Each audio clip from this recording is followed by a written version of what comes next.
importance to both spiritual well-being and physical well-being. And I believe God cares about both for us, that we're not just physically taking care of ourselves, but we're also spiritually taking care of ourselves. Both is important in God's eyes for us. And I really liked how verse 4 is talking about what brings great joy is for God's children to walk in love and to walk in the truth, and not going any other way, left or right, but walking in the truth of God. I think those are the main ones that stood out to me. And about Diotrephes, verse 9, he's one of those leaders that wants control, and he's one of those leaders. It's like they're building a kingdom for themselves on the earth, and they're not thinking about building a kingdom for God in heaven. And so there's that leadership difference from God's children and those who go far away from God. That's about it. Well, thank you, Angel. Thank you. Insightful. So let me just wrap up, because if you, unless you have something, but otherwise, let me just move on to what it is. And by the way, this is, God has blessed us with an opportunity. We are meditating the second, one of the second smallest letter of John, because last time we meditated second letter of John. This is third letter of John. Okay, so there are 5 books written, and I want to reiterate that there are 5 books written in the New Testament by Apostle John, and you know it is the Gospel of John and 3 letters, and then the Revelation. So now this person called Apostle John is very, very special to Jesus, because he's a disciple who's very closer to Jesus. He kind of leans on Jesus. He kind of, lies down. He's very close to Jesus. Very, very close to Jesus. Now, having said that, he himself, he's one of the disciples who have been, he wrote this letter who was around when he was 90 plus, like 94, 95, when he was writing this letter. Now, what does it mean? Because almost all the disciples of Jesus died as a martyr, meaning they had a very bad death. But only John, Apostle John, did not have a very cruel death. He died a natural death. Okay, now you have to know a little bit about the author. That's why I want to give you this brief. Now, do you know, I mean, this surprised me more. You know John's mom? Who's John's mom's name? John's mom's name is Salome, because you find her always, she comes with Mary Magdalene to the, you can find her coming near the crucifixion scene, and everywhere you find Salome. Salome is a very popular lady. And then you find what's John's dad's name? This you should know. இது தெரிஞ்சிருக்குமே. John's அப்பா, அவரோட அப்பா பேர் வந்து Zebedee, right? Sons of Zebedee, right? Now, what's John's brother's name? Andrew. You should know this as well. James, right?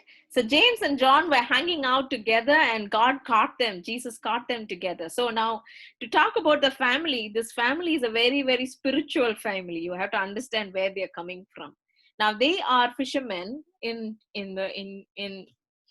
the Galilean river. Now you have to understand their background. So dad is a Zebedee, mom is a Salome, and then you have James and John. And James and John is very close to Jesus because they hang out in his inner courts. Not everybody have you have some very close people in your inner circle, right? Not everybody is in that inner circle. Always you have somebody in your inner circle, and Jesus' inner circle was James, John, and Peter. Having said that, do you know John is a cousin to Jesus? I mean, I to me, I learned it for the first time. I understood, oh my God, why Jesus and John were first cousins. So sometimes you never know who your first cousins can be turning out to ministry. Now, these are little insights for you about the author, because I believe God is ministering us to about this word to us, because it's a very, very highly packed postcard, I can tell you. Because a postcard of a letter, I don't know how many years back, in 80s and 70s and 60s, you find people writing postcards, right? Postcard. And the postcard la front la picture rugo, and then you can write just a letter. And that's all John had. And John could write it. And John was writing this letter, as Vanati said, it's from Ephesus. Now, where is Ephesus and where is Galilee?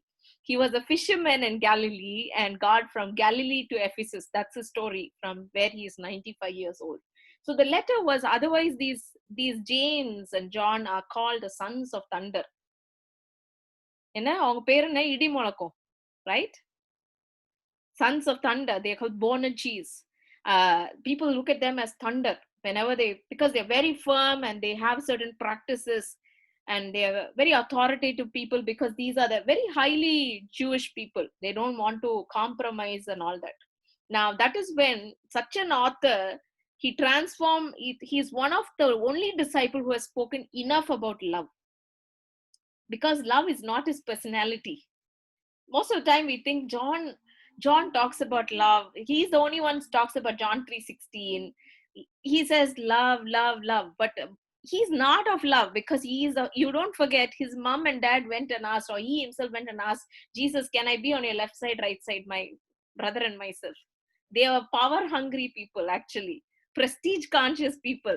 Now, where is love and power and hunger and all? You have to correlate. It is actually two sides of the coin. It cannot come together. John was never looking out for love element. He was always thinking, okay, he felt he had the authority, he had the firmness, he had the rightness to speak. So the time period this letter was written was between 85 to 95. Now, AD is like after death of Jesus. You find AD 85 and 95. That means around the century, around the first century, like you find that this whole letter was written. So 2nd John and 3rd John, ரொம்ப கேப்புக்கு அப்புறம் எழுதல. It is written over a period of same time. Now you understand the background. Okay. Now, having said that, 2nd John, last time when we spoke about people who were, I saw around 4-5 people sitting in 2nd John. நீங்க வந்தீங்க. Tell me, 2nd John, who did he write to? Who was 2nd John written to?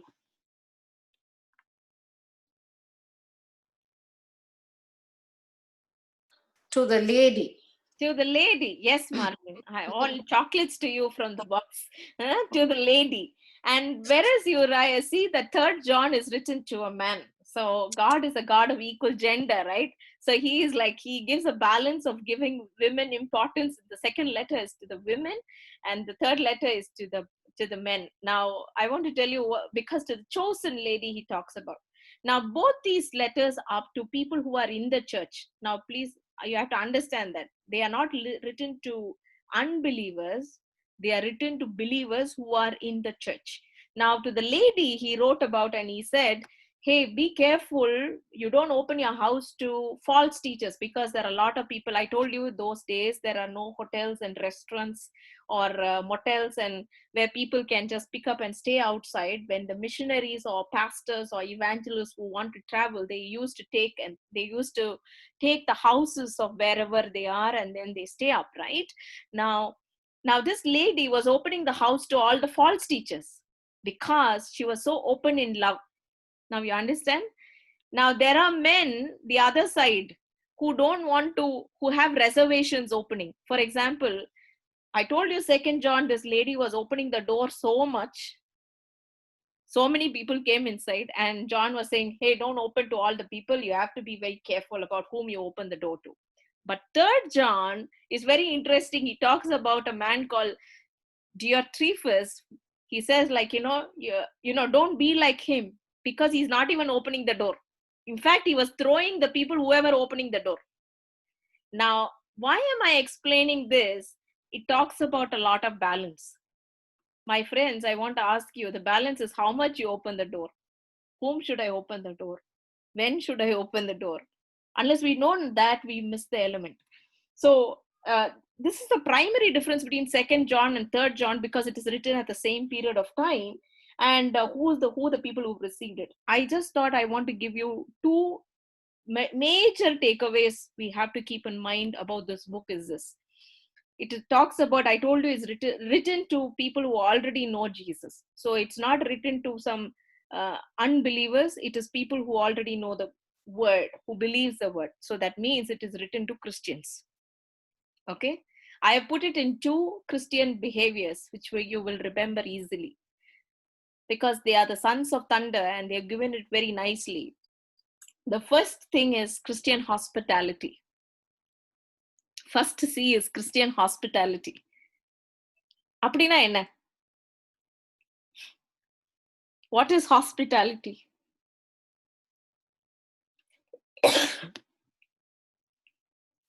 Christian hospitality.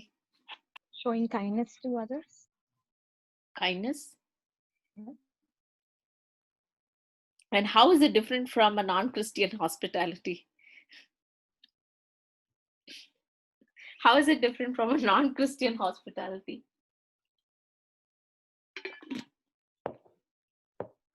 We have to showing love others. kindness to an enemy, or yeah. Go on, Rani, go on. Sorry.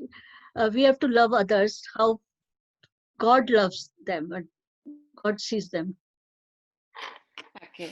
Now, I want to give you, the whole book is all about Christian hospitality. One of the major thing in the marketplace, we are known for this. I don't know whether most of you are from India. You know, people are the ones, Christians are the ones who are known for building schools.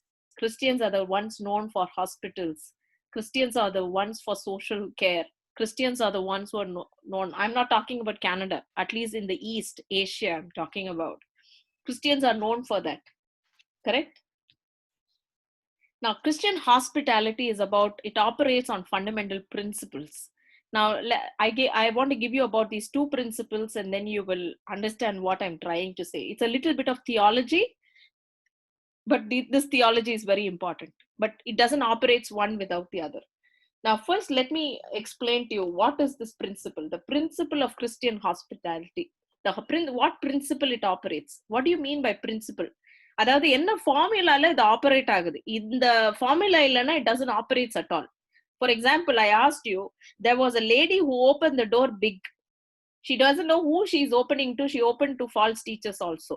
Okay, but there is a man called Diotrephes who opened the door to, who doesn't want anybody to open or give or to share, because he was even against John. You read verse 10. Verse 10.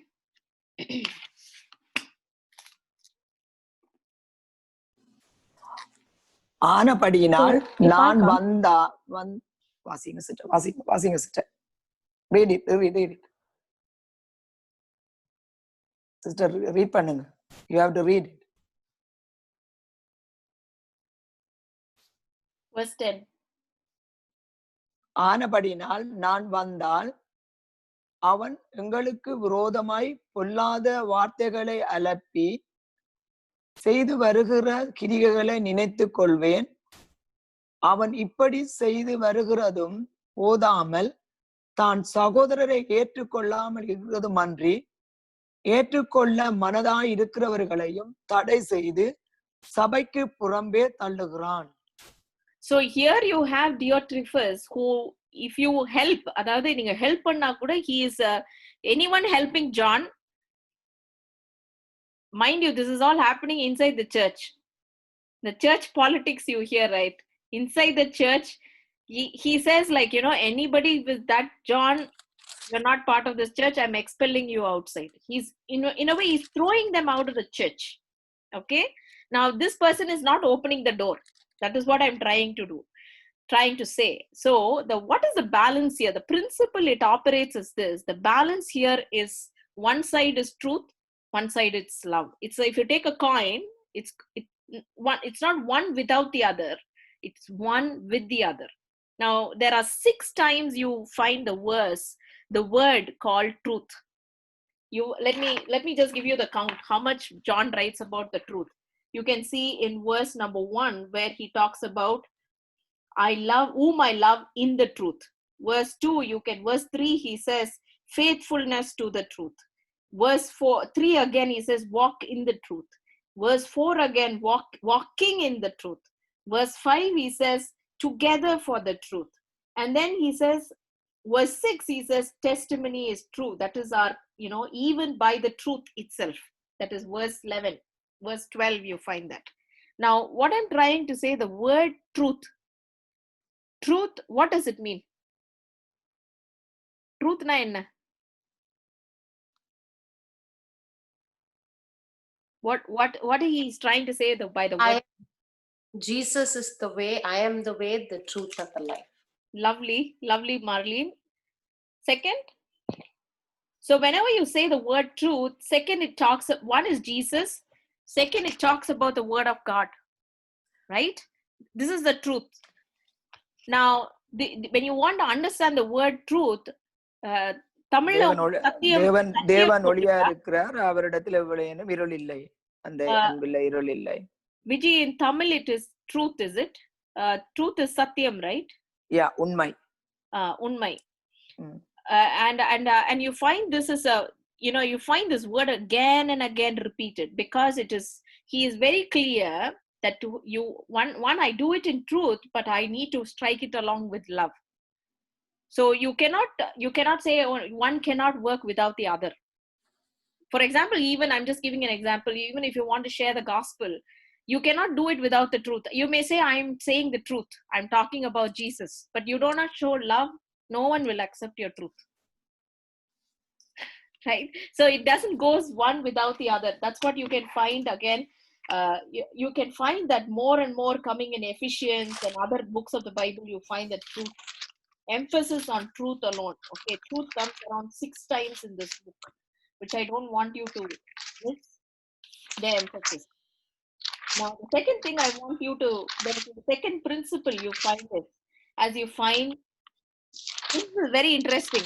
James, I want you to turn to James. James 2:14 to 17.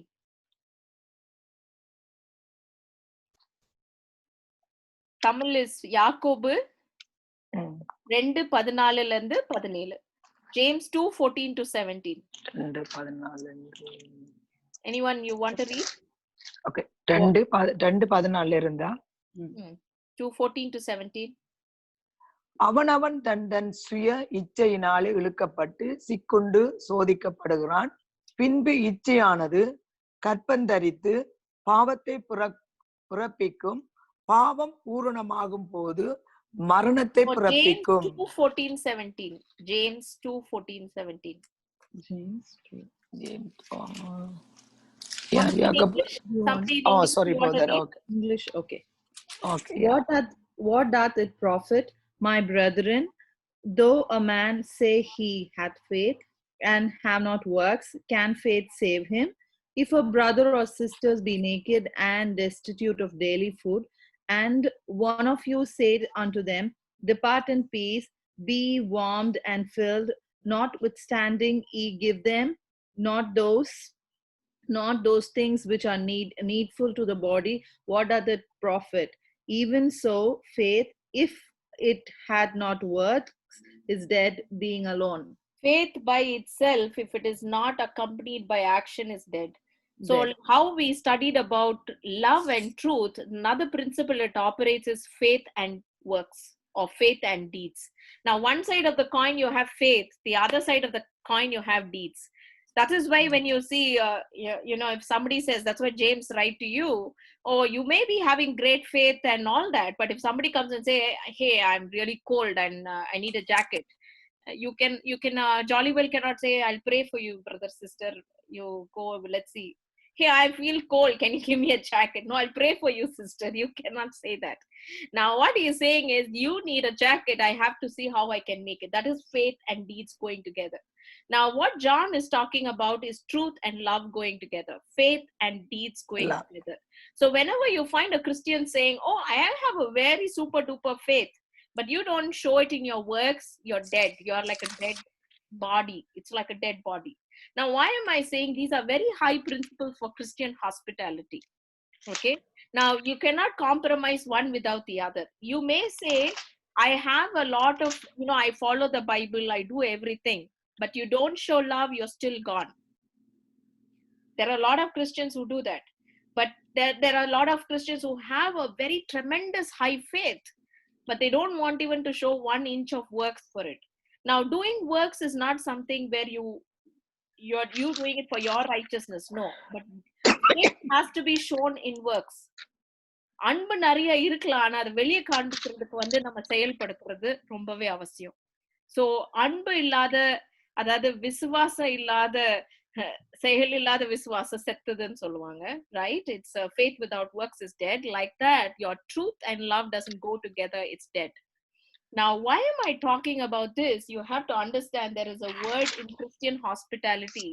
I want you to place your eyes on this word, which is there in verse number 6, verse number 5. Dear friend, you are faithful in what you are doing for the brothers, even though they are strangers to you. Let me read to you. Even though they are strangers to you. Who is a stranger? பிசாசு. விஜி, நாங்க வந்து உங்களை தூக்கிட்டு போயிடுவேன். Stranger. Who is a stranger? It's not, a stranger is not devil. He's talking to Gaius. Gaius and saying, see, Gaius is hosting a lot of people. Okay, hosting a lot of people. He's helping all the missionaries and people who are coming and teaching the word. He's kind of he's kind of giving them overnight stay in his house, and sometimes they may ask, hey, I just have to go, can you drop me, give me a ride? Yeah, I can give you a ride. I have to buy a loaf of bread for somebody. He'll buy for that. Then he will say, no, I need a jacket. I need to travel this way. He'll say, okay, I'll get tickets for you. You get what I'm saying? This was Gaius' job. Gaius not a teacher. Please understand, Gaius is not a teacher or a preacher. Gaius' job is just simply to assist people by Christian hospitality. Now, most of the time, a lot of people come to me and ask me, Chris, I don't know to preach. I don't know to teach the Bible. Don't worry. We need Gaius. We need Gaius. You get what I'm saying? Not everybody have the gift of teaching and preaching and talking and all that, but there we need a lot of Gaius. Now, coming to Gaius, he said, I want to read the word. What does he mean by that? Even though they are strangers to you. Who is a stranger? Stranger na yaru? People we do not know at all. At all? In this context, he's talking about people because he's writing to Gaius, who is in the church. Okay? Now, say, I don't know, you were going to a small church or a big church, I don't know. But whatever, it is a church. I hope you're going to church. Please do. Okay. Now you go to the church, you find not 100 people, you know all the people, right? Don't tell me I know all the 100. I go to church where I like 1,000 plus people, but I don't know everyone. But then, if you don't know anyone, I mean to say, if you don't know, now he's talking strangers who are in the Lord. You know that X and Y stays. For example, I stay in Veterans Drive. I know in the Veterans Drive, in the corner, there is a believer who has a faith in the Lord. I've seen in some context to be a Christian, they come to the same church. Some stranger, or let's take your workplace. Let's take your workplace, or let's take your colony, or let's take your condo. You know that they are a Christian, right? Now, the stranger he's referring to you, he doesn't know. Now, Gaius is not helping people who already he knows like friends. Appadi irukona help pannala. He is talking about strangers who he has not had any deep relationship, but he's willing to help them and meet their needs. Now, I want to quote something to you, which is very, very interesting about when it comes to a stranger. You may be finding this, Hebrews 13:6. Hebrews 13:6. Anybody want to read?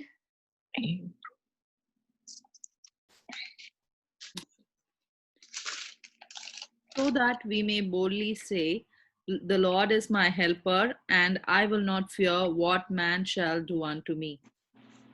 13:6, yeah. Hebrews 13:6. Are you sure? Yeah. Hebrews 13:6. Yeah. 13:1, sorry. 13:2. Sorry, Rhoda. Okay. 13:1 and 2. Uh, Let brotherly love continue. Be not forgetful to entertain strangers, for thereby some have entertained angels unawares. Just because I'm telling you to take strangers to, I'm not asking you to open your door and bring some somebody into your house, and then you say, Chris, Ninga, Soninga, I opened the door. Now what happened? Don't come in problems like that. Now I am telling you that is where the principle of Christian hospitality, because they are angels unawares. I am not saying, the Bible says, where we strike the balance between faith and deeds, truth and love. Let me repeat: faith and Faith deeds, and keys, truth and love. truth, love. Now, how do I know a stranger? A stranger can be anybody who is. I'm saying a stranger who is. It's nothing wrong in asking. I sometimes ask them, "Hey, do you believe in Jesus?" I ask them one question. I ask them, or what is your faith? What is your faith? In or a generic question, I ask them if I find them as a traveler or find them anywhere in the church or anywhere you find them, you ask them. Now that is like a stepstone connection for you to understand how much they know, and nothing wrong. It's an opportunity for you to help them, right? And that's how Mother Teresa went around. And you think Ida Scudder went around. They did not do anything else but to accommodate these kind of people. Today, I tell you, you are here in this land, not just, oh, Nanga Vando, we came as an immigrant, we go. No, sorry. God has brought you with a purpose. And that purpose, we can win this place through Christian hospitality. And how can we do that? And we can do that only through this. Now, accommodating a stranger is not easy. I think sometime back we were meditating on Lydia. I don't know whether you guys were there at time, but Lydia, she opens her house to almost her believers. So when you find a believer asking for help, and I know for sure in this group I have seen many of you doing it, and Rani opens her doors like anything to anybody, and she helps people. The other day she comes and says, Chris, can you get me a furniture? There's my neighbor, a believer who needs a help. So people are like that who are doing, but we need to understand that's one of the very important way we can bring many to righteousness.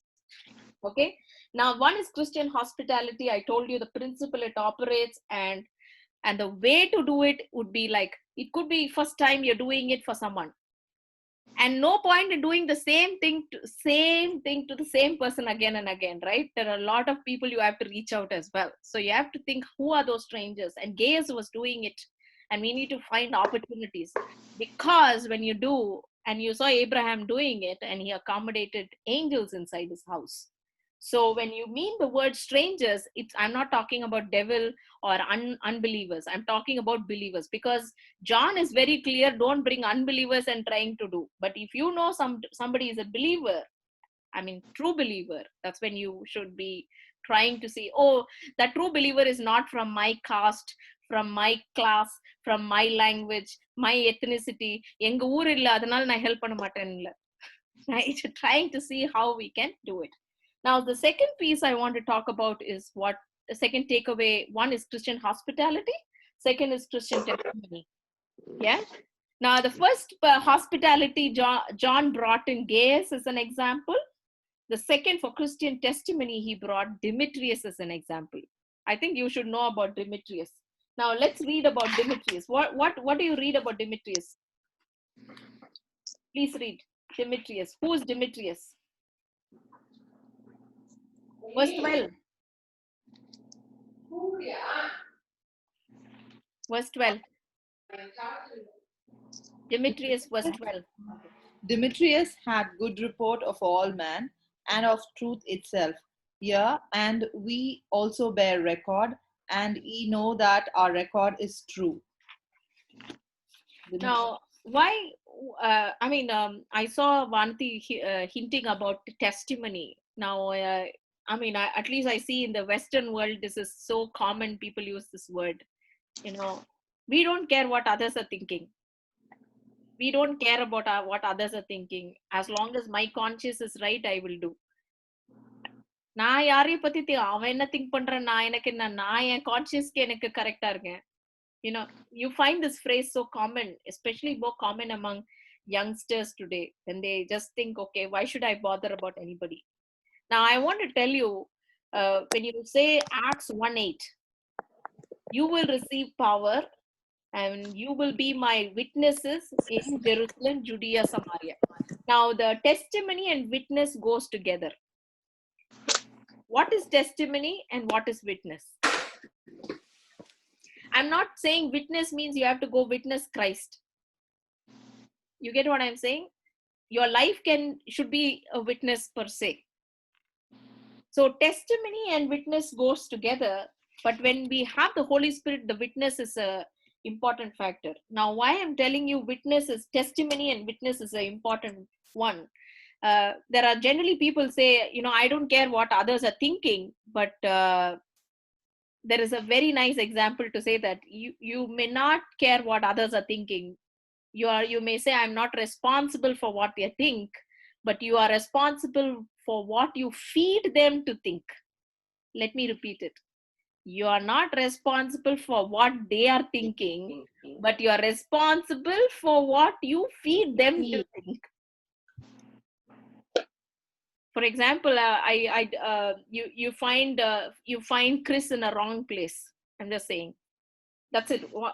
You don't have any conversation. You see me in a wrong place. Now, I fed something into you, right?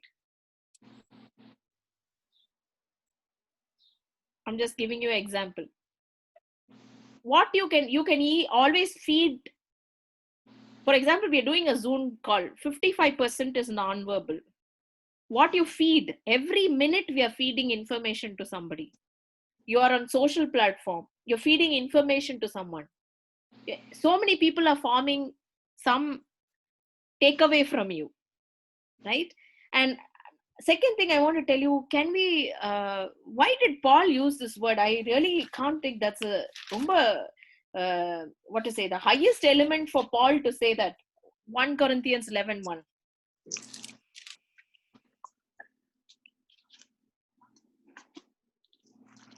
You want to read? Be followers of me, even as I also am of Christ. It says I don't know the version. English Standard Version says, be imitators of me, for I am imitators of Jesus or Christ. So follow me, for I follow Jesus. So the question is, how much can we boldly say, follow me? Follow me because I follow Jesus. Paul has zero resistance to say that, right? So testimony is about threefold what we hear from Demetrius. I want to talk about Demetrius here. Now, Demetrius is given as Demetrius is a role model here explaining. Demetrius is called as a role model because if you see before Demetrius, Apostle John is talking about Diotrephes. Adukku munnal is talking about Gaius. Now, why is talking about Demetrius? Because it's two different segments. Now, all the three are in the same church. You should not miss that element. Okay. Now, Demetrius is known for what? Number one, what is he saying? The first line about it? Good testimony. Well spoken by everyone. See, well spoken by everyone. Now, first testimony is I know we cannot satisfy the whole world about it, but what you're spoken of, what you're remembered for, what you are known for. If I have to take 50 people from your network, let's take somebody has to take 50 people from my network, and you just ask them, hey, what is she known for? Is she known for this? People should be able to tell you what you're known for. Now he's saying everyone, what is number one? Well spoken by everyone, number one. Verse 12, he says well spoken by the truth.